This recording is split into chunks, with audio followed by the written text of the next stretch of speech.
Okay, we are ready for the video for section 2. Section 2, yours might look a little bit similar to mine. I didn't submit my answers to section 1, so that's why it just says paused. Hopefully you already submitted your answers to section 1. So, okay, we're going to start this section 2 now.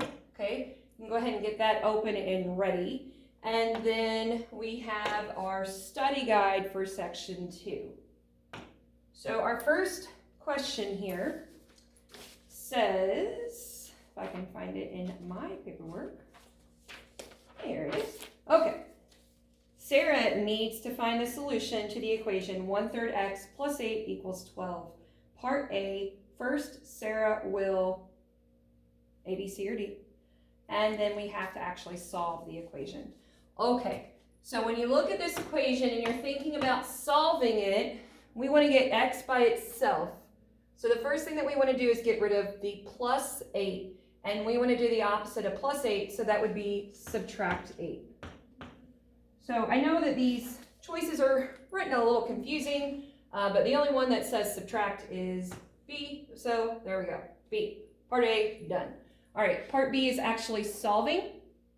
So I'm going to do that step, subtracting 8, and I end up with 1/3 x equals 12 minus 8 is 4. All right, we're ready for the next step, which is to get rid of that 1/3.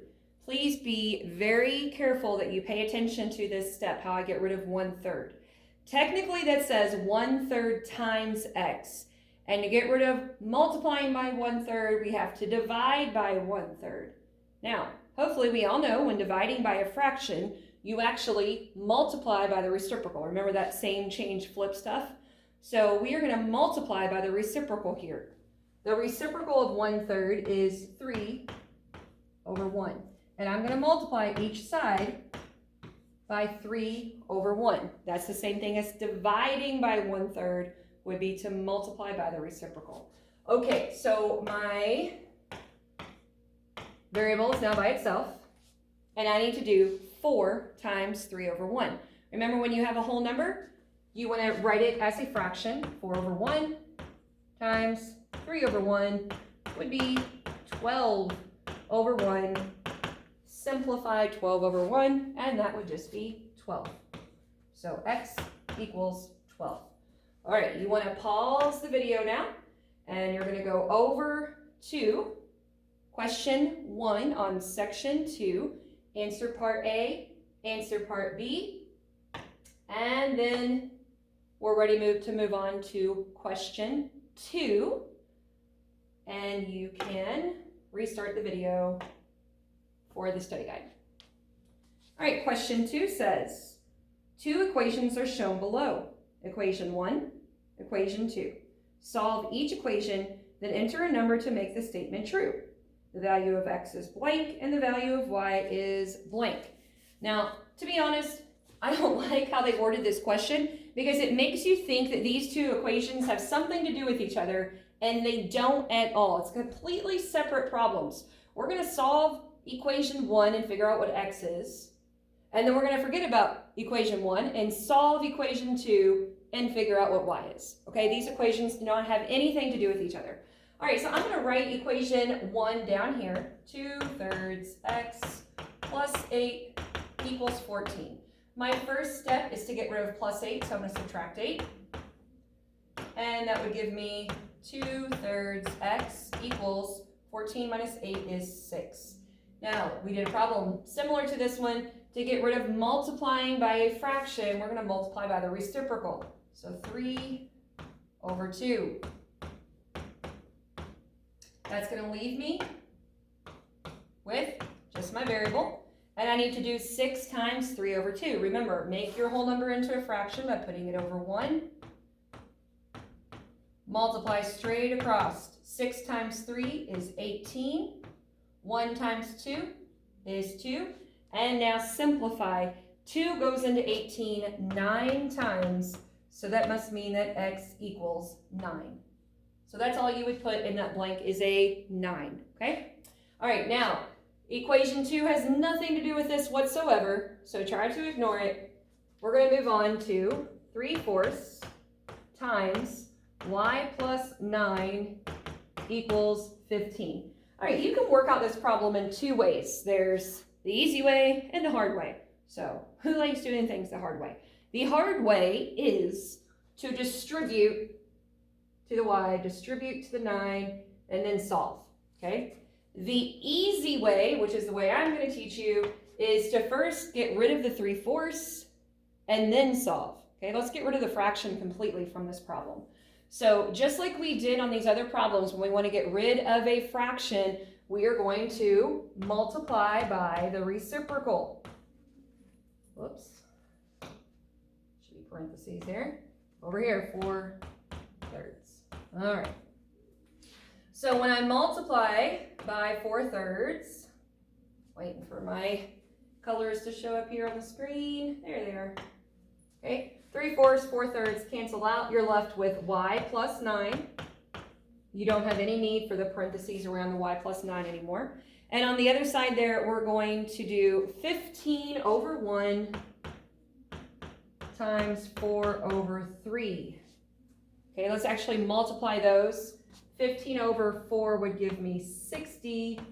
1 times 3 is 3.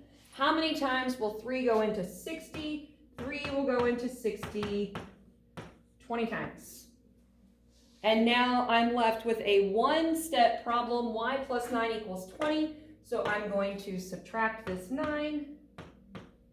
And I get y equals 11. So see, not a hard problem if you do it that way. So the value of y is 11. All right, go ahead and pause this video and jump over to your performance matters. You can see it's asking you the value of x is blank, the value of y is blank. There are your two equations, which are pretty similar to the ones we just did.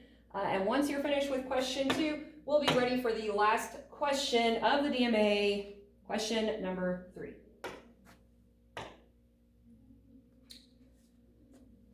All right, question number 3 says, an emergency repairman charges $85 as a call-out fee plus an additional $50 per hour.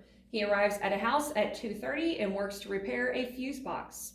If the total repair bill is $172.50, at what time was the repair completed? Create an equation to represent this problem, then solve to answer the question. So you have to do two things here. You need to write an equation for this problem, and you need to tell me what time the repairs are completed. He starts at 2:30. What time did he complete? All right, let's make some sense of this problem first, okay? Because I know that you guys, you're not the ones that are recalling repairmen to come to your house, and you're not paying the bill. So this is kind of an adult problem. I want you to make sure you understand it. If you have any sort of emergency at your house and you need to have someone come after hours, there's going to be an emergency fee that they charge you for coming to your house, no matter what it is that they have to do. So in this problem, it says that that fee, the call-out fee, is $85. Okay, so that's just for the person coming to your house. They haven't done anything yet. You have to pay them $85. Plus an additional, well, that would be an indication that you're going to be adding, okay? Plus an additional $50 per hour. Well, what does that mean? $50 per hour. 1 hour would be $50, 2 hours would be $100, 3 hours would be $150. So what we're really doing here is taking that $50, that's a 5, times however many hours that person is there. And that's what we want to know, okay? We don't know that yet. So that's going to be our variable. And since hours starts with an H, I'm going to make my variable in this problem an H.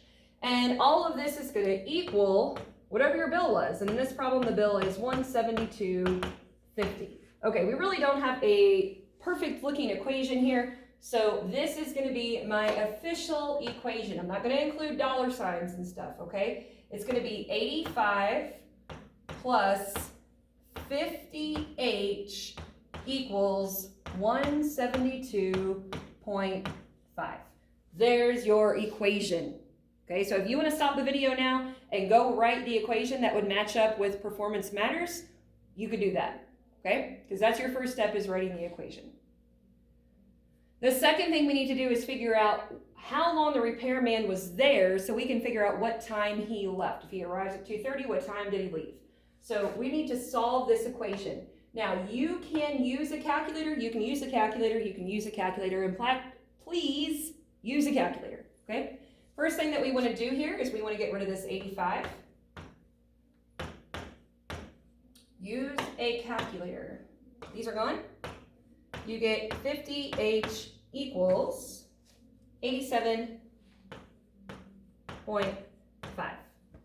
It's fine if you have a 0 right here, okay? But your calculator probably will not show that up. Second step will be to get rid of multiplying by 50, so I'm going to divide by 50. Use a calculator.